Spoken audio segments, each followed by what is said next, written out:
மீண்டும் ஒரு திமுக எம்எல்ஏ கைது செய்யப்பட்டிருக்கிறார். இன்னும் குறிப்பாக சொல்லணும் அப்படின்னா தூத்துக்குடியைச் சேர்ந்த மீண்டும் ஒரு திமுக எம்எல்ஏ கைது செய்யப்பட்டிருக்கார். கடந்த 30 நாட்களில் இது 2வது அவதூறு வழக்கு கைதாக இருக்குது. கைது பண்ணப்படும் பொழுது எம்எல்ஏ சொல்கிறார், என்ன சொல்கிறார் அப்படின்னா, நான் எம்எல்ஏவாக இருக்கிறேன், என்னை கைது பண்ணணும் அப்படின்னா சட்டமன்றத்தினுடைய சபாநாயகர் அப்படி இல்லைன்னா சட்டமன்றத்தினுடைய செயலாளர்கிட்ட நீங்கள் பர்மிஷன் வாங்கினீங்களா அப்படின்னு ஒரு கேள்வி கேட்கிறார். அவர் கேட்பது நியாயமான கேள்வியா?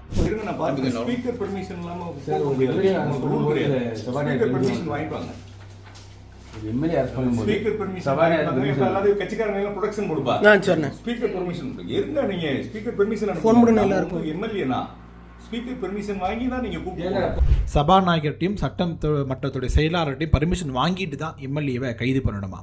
இந்த விஷயத்தில் தாவேக அரசு தவறு செஞ்சிருக்குதா அல்லது சட்டத்தை மீறி நடவடிக்கையை எடுத்திருக்குதா அப்படிங்கிறது முதல் கேள்வி. 2வது, சாதாரணமாக ஒரு கட்சி பொதுக்கூட்டத்தில் இருக்கக்கூடிய ஒரு விமர்சனத்தை பொறுத்து கொள்ள முடியாமல் தாவேக அரசு எல்லாத்துக்கும் வழக்கு போட்டுட்டு இருக்கிறாங்க அப்படிங்கிற விமர்சனம் வைக்கப்படுது. அது நியாயமானதாக இருக்குதா?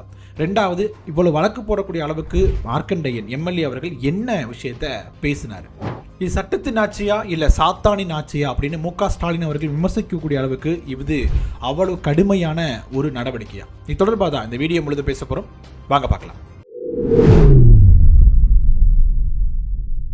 வணக்கம் மக்களே, நான் உங்கள் மது கோப்பாசையிலிருந்து. ஜூலை மாதம் 18ஆம் தேதி, அதாவது 2 நாட்களுக்கு முன்பாக கோவில்பட்டியில் ஒரு நன்றி அறிவிப்பு ஒரு கூட்டம் நடக்குது. அதில் விளாத்திக்குளத்தை சேர்ந்த திமுக எம்எல்ஏவான மார்க்கண்டையன் கலந்துக்கிறார். அதில் சில விஷயங்களை பேசுகிறார். என்ன விஷயங்கள் பேசுகிறார் அப்படிங்கிறத நீங்கள் பார்க்கலாம்.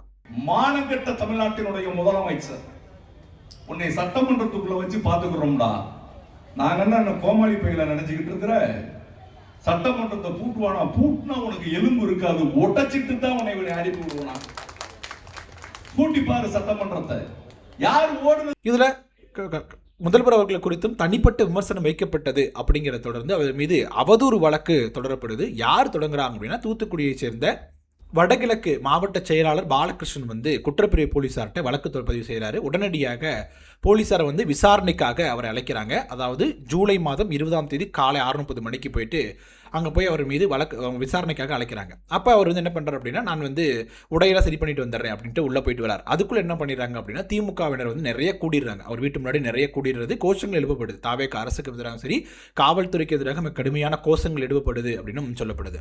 அப்போது என்ன பண்ணுறாரு, திமுக எம்எல்ஏ மார்க்கண்டேயன் அவர்கள் வெளியே வராரு. வெளியே வரும்போது காவல்துறையினருக்கும் எம்எல்ஏக்கும் ஒரு காரசாரமான விவாதம் நடக்குது. அப்போ தான் சொல்கிறார் எம்எல்ஏ, என்ன சொல்கிறார் அப்படின்னா, எம்எல்ஏ இருக்கக்கூடிய என்னை கைது பண்ணணும் அப்படின்னா நீங்கள் சபாநாயகர்ட்டையும் சட்டமன்ற செயலாளர்ட்டையும் பர்மிஷன் வாங்கினீங்களா அப்படின்னு ஒரு கேள்வி கேட்குறாரு. அந்த வீடியோ வைரல் ஆகுது. நிறைய பேர் கேள்வி எழுப்புறாங்க, எம்எல்ஏக்கள் எப்படி நீங்கள் எந்த ஒரு அனுமதியும் இல்லாமல் கைது பண்ண முடியும் அப்படிங்கிற ஒரு கேள்வி எழுப்புறாங்க. அதை தொடர்ந்து நம்ம ரிசர்ச் பண்ணி பார்க்கும் பொழுது உண்மையாகவே ஒரு எம்எல்ஏ கைது பண்ணணும் அப்படின்னா சபாநாயகருக்கும் சட்டமன்றத்தினுடைய செயலாளர்ட்டையும் பர்மிஷன் வாங்கணுமா அப்படின்னா அது போன்ற விதிகள் எதுவும் இல்லை அப்படிங்கிறது தான் சொல்லப்படக்கூடிய செய்தியாக இருக்குது. அதாவது சட்டமன்றம் கூடுவதற்கு முன்பு 40 நாட்கள், பின்பு 40 நாட்கள், அந்த விஷயத்தில் கைது அப்படின்னா அந்த பர்மிஷன் அப்படிங்கிறது தேவை. அது மட்டும் இல்லாம சட்டமன்ற வளாகத்திற்குள்ள வச்சு கைது பண்றீங்க அப்படின்னா சபாநாயகருடைய பர்மிஷன் அப்படிங்கிறது அவசியம்.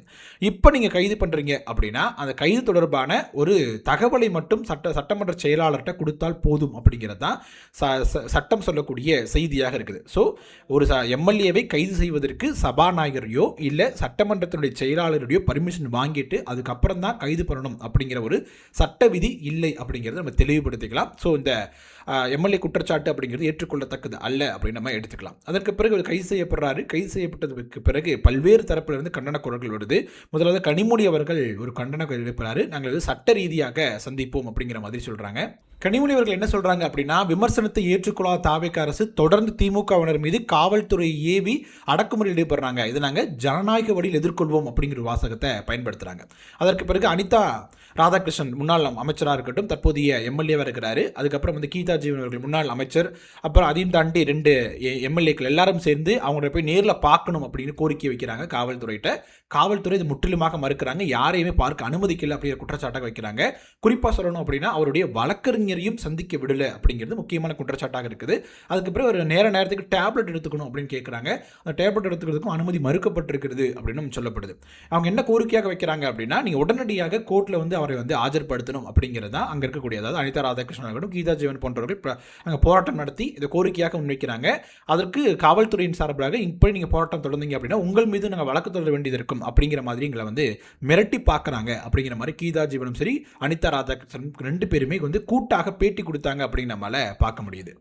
தற்போது எம்எல்ஏ மார்க்கண்டேயன் அவர்கள் மீது என்ன வழக்கு, என்னென்ன பிரிவுகள் வழக்கு போடப்பட்டிருக்கு அப்படின்னா 3 பிரிவுகளில் வழக்கு அப்படிங்கிறது பதியப்பட்டிருக்கு அப்படின்னு சொல்கிறாங்க. முதல் வழக்காக செக்ஷன் 351(3) கடுமையான மிரட்டல் விடுப்பது அப்படிங்கிறதுல போடுறாங்க. கிரிமினல் இன்டிமிடேஷன் அப்படிங்கிற இது போடுறாங்க. அப்புறம் அமைதிக்கு குந்தகம் விளைவிக்கும் வகையில் வேண்டுமென்றே அவமதிப்பது அப்படிங்கிற ஒரு இதில் போடுறாங்க. அதற்கு பிறகு சமுதாய பிரிவினர்களிடையே பகைமையை வளர்க்கும் விதமாக பேசுறது அப்படிங்கிற 3 பிரிவுகளில் அவர் மீது வழக்கு போடப்பட்டிருக்கு அப்படின்னு சொல்றாங்க. இப்போ அரசியல் ரீதியான பார்வையை முன்வைக்கும் பொழுது தொடர்ந்து அவதூறு வழக்குகளில் எம்எல்ஏக்கள், அதுவும் சிட்டிங் எம்எல்ஏக்கள் கைது செய்யப்படுவது அப்படிங்கிறது கடந்த 30 நாட்களில் இது 2வது முறை. 2 பேருமே தூத்துக்குடி மாவட்டத்தைச் சேர்ந்தவங்க தான். இதுக்கு முன்பாக அனிதா ராதாகிருஷ்ணன் அவர்கள் கைது செய்யப்பட்டிருந்தார். அது நீதிமன்றம் வரைக்கும் போகுது. நீதிமன்றத்தில் இவர் சிறையில் அடைக்கணும் அப்படின்னு அரசு தரப்புல வாதாடுறாங்க. அது நீதிபதி ஏற்றுக்கலாமல் அவர் விடுவிக்கிறாங்க, ஜாமீனில் வெளியே வராரு. அதற்கு பிறகு இப்போ இவர் மார்க்கண்டேயன் எம்எல்ஏ அவர்கள் மீது வழக்கு தொடரப்பட்டிருக்கிறது அப்படின்னு பார்க்க முடியுது. இது பல்வேறு விதமான விவாதங்களை ஏற்படுத்தியிருக்கு அப்படின்னு சொல்லலாம். அவதூறு வழக்குகளில் இதற்கு முன்பாக அனிதா ராதாகிருஷ்ணன் கைது செய்யப்பட்ட பொழுது RS பாரதி அவர்கள் ஒரு பேட்டி ஒன்று கொடுக்குறாரு. அப்போ என்ன சொல்றாரு அப்படின்னா, ஜெயலலிதா அவர்கள் இருக்கும்போது கூட நிறைய அவதூறு வழக்குகள் போடுவாங்க, அதன் நீதிமன்றத்தில் நாங்கள் சந்திப்போமே ஒழிய நாங்கள் கைது நடவடிக்கை அப்படின்னு வந்தது கிடையாது, இது ரொம்ப புதுசாக இருக்குது அப்படிங்கிற மாதிரியான ஒரு பேட்டி கொடுக்குறாங்க. ஸோ அதே போன்ற நடைமுறை 2வது முறையாக நடக்குது. அதாவது அனிதா ராதாகிருஷ்ணன் அவர்களுக்கு தொடர்ந்து இப்போ மார்க்கண்டேயன் எம்எல்ஏவும் கைது செய்யப்பட்டிருக்கிறார் அப்படின்னு நம்மளால பார்க்க முடியுது. விளாத்திக்குளம் எம்எல்ஏ மார்க்கண்டேயன் கைது செய்யப்பட்டதை தொடர்ந்து அதே விளாத்திக்குளத்தில் என்ன சொல்றாங்க அப்படின்னா, தமிழக வெற்றி கழகத்தினுடைய எம்எல்ஏ அவர்கள் மீது ஒரு பாலியல் குற்றச்சாட்டு மீது முன்வைக்கப்படுது. ஒரு பெண் வெளிப்படையாக பேட்டி கொடுக்குறாங்க. அந்த பேட்டியின் மீது எந்த ஒரு நடவடிக்கையும் இதுவரைக்கும் எடுக்கப்படல. முதல் தகவல் அறிவிக்கை கூட பதிவு செய்யப்படாமல் இருக்குது. அப்படி இருக்கும்போது வெளிப்படையாக திமுக பொதுக்கூட்டங்களில் அரசியல் சார்ந்த விமர்சனங்கள் வைக்கும்போது அதை தாங்கிக் கொள்ளாமல் இவ்வளவு துரிதமாக தமிழக வெற்றி கழகத்தினுடைய அரசு நடவடிக்கை எடுக்கிறாங்க. இந்த ஒரு வேகத்தை நீங்கள் ஒரு பெண்ணுக்கு நீதி கிடைக்கிற விதத்தில் ஏன் காட்டக்கூடாது அப்படிங்கிற ஒரு கேள்வியை கீதா ஜீவன் அவர்கள் அந்த பேட்டியில் பேசியிருந்தாங்க அப்படின்னு நம்மளால பார்க்க முடியுது. இதைத் தொடர்ந்து திமுகவினுடைய தலைவராக இருக்கக்கூடிய மு.க. ஸ்டாலின் அவர்கள் ஒரு அறிக்கை வெளியிடுறாரு. அதில் தான் இந்த வார்த்தையை குறிப்பிடுறாரு. இப்போ நடக்கிறது சட்டத்தின் ஆட்சியா இல்லை சாத்தானின் ஆட்சியா அப்படிங்கிற ஒரு வாதத்தை குறிப்பிடுறாரு. குறிப்பிட்டு என்ன சொல்றாரு அப்படின்னா, தமிழக வெற்றி கழகத்தினுடைய அரசு அப்படிங்கிறது டேக் டைவர்ஷன் அரசாக இருக்குது. ஆட்சி தொடர்பான குற்றச்சாட்டுகள் வைக்கக்கூடிய, குற்றச்சாட்டுகளை சுட்டி காட்டக்கூடிய முன்னாள் அமைச்சர்களாக இருக்கட்டும், முன்னாள் எம்எல்ஏக்களாக இருக்கட்டும், அவர்கள் மீது தேவையற்ற அவதூறு வழக்குகள் போடுறீங்க. அதுவும் அவதூறு வழக்குகள் அப்படின்னு சொன்னோம்னா அதுக்கு தேவையில்லாத செக்ஷன்ஸ் எக்ஸ்ட்ரா ஆட் பண்ணி போட்டிருக்கீங்க அப்படின்னு கடுமையான குற்றச்சாட்டை வைக்கிறாரு. அப்படி கைது செய்யப்பட்டாலும் கூட அவங்களோட வழக்கறிஞரை கூட பார்க்க முடியல, அவருக்கு மருந்து மாத்திரைகளை கூட கொடுக்க முடியாத அளவுக்கு ஒரு எமர்ஜென்சி பீரியடை போல நீங்கள் இப்போ தாவேக அரசு நடக்குது அப்படிங்கிற மாதிரியான ஒரு குற்றச்சாட்டை முன்வைக்கிறார். அதை தொடர்ந்து தான் சொல்றாரு, இது சட்டத்தின் ஆட்சியா இல்ல சாத்தானின் ஆட்சியா அப்படிங்கிற ஒரு வாதத்தை பயன்படுத்துறாரு.